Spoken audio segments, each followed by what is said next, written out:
지금 문재인 대통령이 유럽에 있습니다. 제26차 UN 기후변화협약 당사자 총회라고 하죠. COP26 회의에 참석하기 위해서입니다. 그 회의는 197개 당사 국가들이 참석을 하는데 우리나라를 포함해가지고 미국, 캐나다, 독일, 프랑스 같은 데서는 정상들이 참석을 하고 있습니다. 국가 수반이 참석하는 나라만 130개국이 넘는다고 하니까 굉장히 크고 중요한 회의겠죠. 그 회의에서는 탄소 배출 감축이라든지 그것을 위한 기술 이전, 재원 마련, 적응 이런 90여 개의 의제를 다룬다고 하는데요. 그 회의에 대해서 큰 성과를 기대하는 사람과 그렇지 않은 두 파가 지금 나뉘어져 있는 것 같습니다. 6년 전이었죠. 반기문 UN 사무총장 시절에 그때는 COP21이었습니다. 21차 총회에서 채택이 된 파리 협약의 구체적인 실행 방안을 마련하는 중요한 회의라는 의미가 있는 반면에 중국, 인도, 러시아 같이 탄소 배출이 많은 중요한 나라들은 국가 정상이 참석하지 않았습니다. 그래서 이 회의가 무의미하다고 얘기하는 사람도 있는데요. 그 결과가 주목이 되고 있습니다. UN 재난위험경감사무국이죠. UNDRR이라는 데서 인류가 겪고 있는 큰 자연재해를 순서대로 홍수, 호우, 가뭄, 폭염 이런 것들이 굉장히 중요한 위험이라고 지금 손꼽았습니다. 물론 지진과 쓰나미 같이 엄청난 공포를 일으키는 재해도 있지만 그것은 피해 지역이 국한이 되기 때문에 그것에 비해서는 홍수, 호우, 가뭄, 폭염이 훨씬 피해가 크다고 해요. 우리가 지난 여름에 뉴스를 봐서 잘 알고 있지만 독일과 벨기에 같은 서유럽 지역에 엄청난 비가 왔었습니다. 독일에는 하루에 150mm 이상의 비가 내렸는데 그 비는 7월 한 달 내내 독일에서 내리는 비의 2배가 넘는 비였다고 합니다. 그게 하루 만에 오니까 결국은 사상자, 사망자가 200명이 넘어가지고요. 그때 여러분들이 자료 화면에서 보시는 것처럼 메르켈 수상이 가가지고 이재민을 위로하고 그랬지 않습니까? 선진국은 그래도 다행입니다. 그런 뉴스를 통해 가지고 그 피해가 사람들한테 알려지기도 하고 지원도 많이 나가는데 소리 소문도 없이 자연재해를 겪는 나라들이 많습니다. 어쨌건 자연재해 피해가 심하다 보니까 빌 게이츠가 최근에 지은 책 제목이 기후재앙을 피하는 법이에요. 이제는 기후변화나 기후위기를 떠나서 기후재앙이라는 말까지 나올 정도로 사람들이 공포감에 빠져 있습니다. 물론 지난 트럼프 대통령 같은 사람들은 그거 다 지나친 공포감이고 과장된 뉴스다라고 하면서 기존의 갈색 탄소 배출을 많이 하는 갈색 산업을 계속 육성하고 지원하겠다고 하는 방침을 밝히기도 했는데 그런 거는 아니죠. 지금 전 세계가 지금 인류가 초래한 재앙이 어떤 결과를 초래할지에 대해서 많이 고민을 하고 대책을 마련하고 있습니다. 그래서 각국 정부들은 작년이었죠. 거의 경쟁적으로 탄소 중립 계획을 발표했고요. 거기에는 우리나라도 포함이 되어 있습니다. 그리고 기업 차원에서 RE100 이런 말 들어보셨는지 모르겠어요. Renewable Energy 100%. 풍력이나 태양광 같이 재생 에너지를 석탄으로 100% 대체하겠다. 그게 가능할지 안 할지 모르겠는데 아무튼 그런 원대한 계획을 발표하기도 하고요.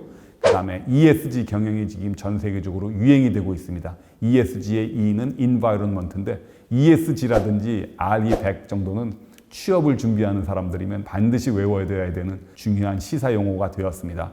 정부나 기업이 이런 데 신경을 쓰는 이유는 환경 문제에 무심하게 되면 전 세계적으로 왕따가 돼가지고요. 기업 같은 경우에는 신용평가 등급이 낮아져서 앞으로는 돈 구하기도 어려워지고 주가도 하락하게 되는 그런 일을 겪게 될 것입니다. 그러니까 관심을 가질 수밖에 없고 국제사회에서는 또 국가 차원에서 그 파리 기후협약이라든지 COP26 같은 국제적인 룰을 만드는 데 또 힘을 쏟고 있습니다. 금융계에 종사하는 제가 왜 그런 이야기를 하겠습니까? 이제 기후변화 문제는 정부나 기업에다 맡겨놓을 것이 아니고 또는 연구소에다가 과학자들한테 맡겨놓을 것이 아니고 금융기관의 일이기도 하거든요. 안심하고 투자했던 기업이나 채권, 주식이 만약에 환경오염을 일으키는 악당이라고 소문이 나가지고 주가가 하락하거나 채권 가격이 폭락을 하면 그 피해는 고스란히 금융계로 이전이 되기 때문에 금융계도 전 세계적인 관심사인 기후변화 문제에 이제 초미의 관심을 갖고 두고 있는 것이죠. 자료화면에서 보시는 것처럼 BIS가 작년 초에 그린 스완이라는 보고서를 발표했습니다. 앞으로 환경 문제가 금융계에 큰 고민거리가 될 것이다. 이런 보고서를 발표했는데 제가 그 중간에 있는 표를 보고 깜짝 놀랐어요. 이게 과학자들이 어떻게 마련했는지 모르겠는데 예수 시대부터 지금에 이르기까지 지구상에 있는 공기 중에 있는 탄소 양을 측정을 한 것인데요. 18세기 산업혁명이 시작이 되면서 탄소 배출 농도가 2배 이상으로 높아졌습니다. 그 결과는 지구의 온도가 1도 이상 올랐고요. 지금 일어나고 있는 세계 곳곳에서 펼쳐지고 있는 자연재해는 그 결과라는 것입니다. 문제는 2100년까지 1.5도 이상 더 올라가게 되면 이 지구상에 살 수 있는 생물이 없다는 것입니다. 그러니 금융계는 당연히 관심을 가져야죠. 지구가 망하는데 투자가 무슨 소용이 있겠습니까? 그래서 전 세계가 이 문제에 깊은 관심을 갖고 한국은행도 지난달에 기후변화와 한국은행의 대응 방향이라는 이런 보고서를 통해 가지고 기후변화가 한국 경제에 미치는 영향, 그리고 우리 기업과 정부와 금융계가 할 일, 이런 것들을 요약해서 발표를 했습니다. 자, 이제 기후변화와 관련돼 가지고 정부가 할 일이 있고 기업이 할 일이 있고 금융계가 할 일이 있을 것입니다. 정부가 할 일은 뻔하죠. 목표를 설정하고 탄소 중립 계획 이런 거죠. 그 다음에 각종 규제를 하고 탄소 배출 줄여라, 갈색 산업 투자 그만해라, 그 다음에 환경 오염 그만해라 하는 그런 규제를 하는 거, 그리고 필요하면 산업 구조 변화를 위해서 해당 기업에다 산업에다가 보조금을 주는 것, 이런 것들을 생각할 수가 있겠고요. 기업이나 시민들은 거기에 맞추어서 행동을 좀 달리하면 되겠죠. 그러면 금융계는 무엇을 해야 되겠습니까? 그것을 오늘 이야기해 보려고 합니다. 어떤 사람들은 정부나 기업 그리고 과학자가 하면 됐지, 금융계가, 중앙은행이, 그리고 감독당국은 거기 왜 끼어드느냐 하고 삐딱하게 보는 사람들도 있습니다. 주류경제학자들입니다.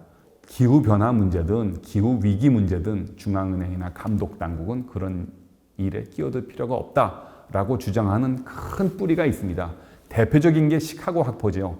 존 커크레인 교수는 시카고 대학 교수인데요. 시카고 대학 교수는 소위 민물학파의 중심지입니다. 미국 경제학을 크게 둘로 나눠요. 민물학파와 짠물학파로 나누는데 태평양과 대서양 양쪽에 있는 하버드 대학 그리고 스탠포드 대학은 위기 또는 경제 문제 해결에서 정부가 개입해야 된다. 시장에만 맡겨놓을 수는 없다. 그런 것을 주장하고 있고요. 그 가운데 오데호 연안에 있는 민물이죠. 민물 지역에 있는 시카고 대학은 시장은 완벽하고 잘 돌아가기 때문에 정부가 쓸데없이 끼어들지 마라. 가만히 놔두면 경제 시스템 내에서 금융시장이 알아서 자원도 배분하고 소득 재배분도 하니까 정부가 쓸데없는 일에 많이 끼어들지 말라. 이렇게 주장을 하는데 존 커크레인 교수는, 그리고 그 아버지도 시카고 대학 교수였고 그 장인인 유진 파마 교수는 그 금융시장의 자원 배분은 완벽하다. 이런 내용 이론으로 노벨 경제학상도 받았거든요. 그 패밀리들은 웬만하면 정부는 끼어들지 마라. 이런 것들을 주장하는데 존 커크레인 교수는 이렇게 얘기를 합니다. 기후변화? 그래, 중요하다. 산불 일어나지 않도록 하는 거 중요하고 홍수나 해일 막아야지. 그러려면, 그 피해를 줄이려면 금융계가 할 일은 산림지역에 투자를 덜 하고 그걸 담보로 대출을 덜 하는 거 하고 해일이나 범람이 일어나는 바닷가에 투자하지 않는 것이지 쓸데없이 끼어들어서 일 벌리지 말고 오지랖 넓히지 마라. 이런 것들이 시카고 학파와 주류경제학자들의 주장입니다. 그것이 최근까지는 먹혀 들어갔어요. 그러나 인류가 지구 온도가 1.5도 더 올라가면 동물은 물론이고 사람도 못 산다는데 그때 금융시장이 무슨 의미가 있겠습니까? 더 이상 그렇게 방치할 문제가 아니고 정부가 적극 개입해야 한다 하고 선진국들, 또 우리나라도 그렇고요. 이제 정부가 적극적으로 개입을 해야 된다 하는 쪽으로 세상이 바뀌고 있습니다. 금융계는, 그리고 중앙은행은, 감독당국은 무엇을 해야 되느냐? 그것을 말씀드리도록 하겠습니다. 투자자로서 나는 외환 보유고 운용을 할 때 인류 미래를 생각해서 갈색 산업에 투자를 안 할래. 앞으로 친환경 분야에 투자를 더 할래. 한국은행 외자운용원이 그런 선언을 했고요. 한국투자공사 KIC죠. 그리고 노르웨이 국부펀드, 이런 데가 이제 그런 이야기들을 하고 있습니다. 의미 있는 일입니다. 그게 왜 의미가 있느냐 하면요. 중앙은행은 자원 배분에 개입해서는 안 된다.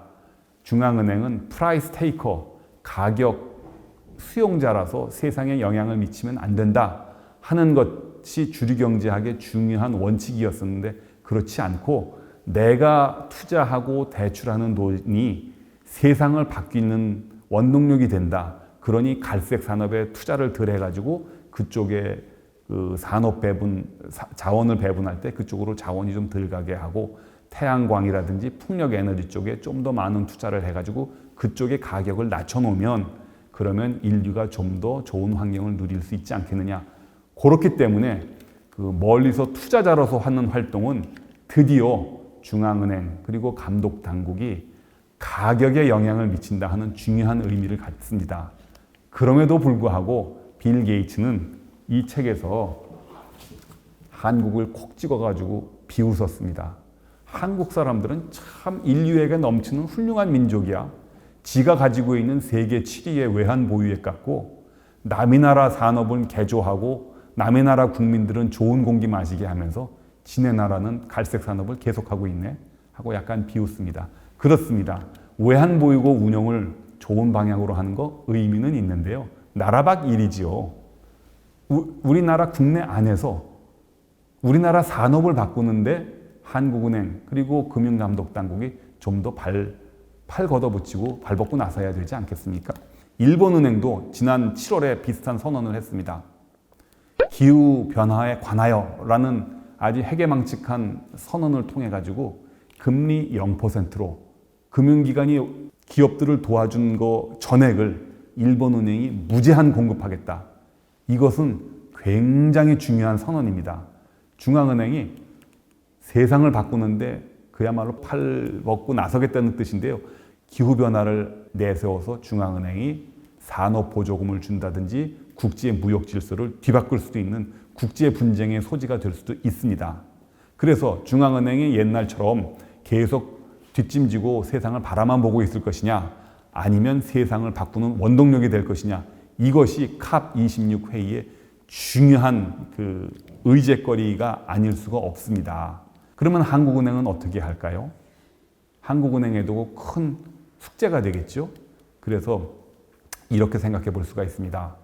산업혁명이 일어나던 당시에는요, 중앙은행이 하는 일이 그 진성어음을 할인해 주는 겁니다. 세상 돌아가는데 기업들이 발행한 어음을 잘 사주면 그것이 풀려가지고 민간에 풀려서 세상이 잘 돌아가게 될 것이다. 이런 믿음이 있었는데 1, 2차 세계대전이 시작이 되면서 미국이 그런 생각을 바꿔요. 세상을 살리는 건 미국 정부가 알아서 할 테니까 중앙은행, 미 연준을 포함한 각국 중앙은행들은 각국 국채나 열심히 사줘. 그래서 국채 금리를 낮추면 세상은 잘 돌아갈 거야. 그러니까 세상을 바꾸는 힘이 영란은행처럼 중앙은행에서 미국의 재무부로 바뀐 것이죠.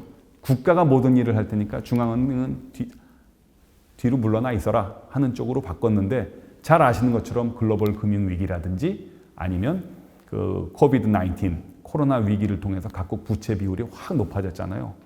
거기에 더해서 기후변화 대응을 위해서 산업구조까지 바꾸게 되면은요, 보조금 지급하느라고 각국의 국가 부채가 지금보다 또 한 2배 이상 늘어날 수가 있습니다. 그러니 중앙은행이 세상을 바꾸는데 한 축을 맡아야 된다 하는 목소리가 조금 더 높아져 있고요.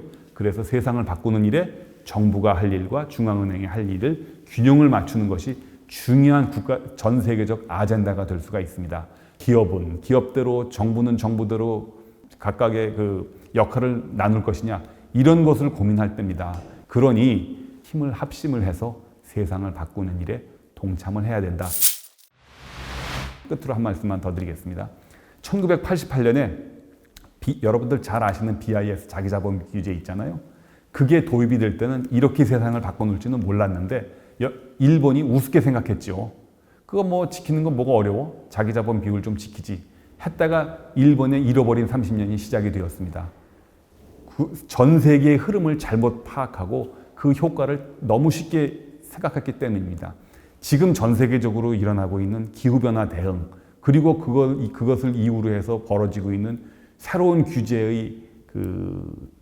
규제를 만드는 일이 한국 경제를 근본적으로 옥죄거나 아니면 더 폭발적으로 발전할 수 있는 원동력이 될 수 있습니다. 제가 그 점을 강조드리려고 하는 것입니다. 자, 우리 기업, 정부 그리고 국민계 합심해서 기후변화에 열심히 대응을 하시죠.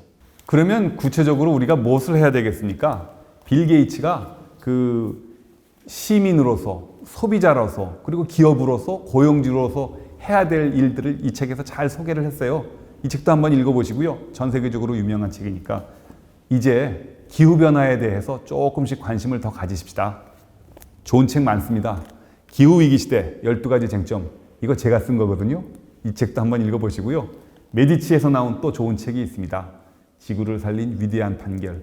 최소한 이번 가을에는 인류의 미래가 달려있는 기후 문제 조금 관심을 갖고 책도 좀 읽으십시다. 우리 정부나 한국은행이 외국하고 경쟁하고 있는 삼성전자나 SK나 포스코, 현대자동차에 뭐 환경 노력을 좀 했네, 개선 노력을 했네 해가지고 무제한 0%로 돈을 준다고 그러면 다른 자동차 만드는 다른 나라라든지 반도체 만드는 다른 나라에서 가만히 있겠습니까? 이게 무역 분쟁으로 번질 수도 있기 때문에 좋은 명분을 내세워서 국제적으로 비난받지 않는 정도에서 중앙은행이 돈을 풀고 그래서 국가 채무 비율이 높아지지 않도록 하는 거, 그게 거기에 우리의 미래가 달려있고 중요한 전략이라고 생각을 합니다.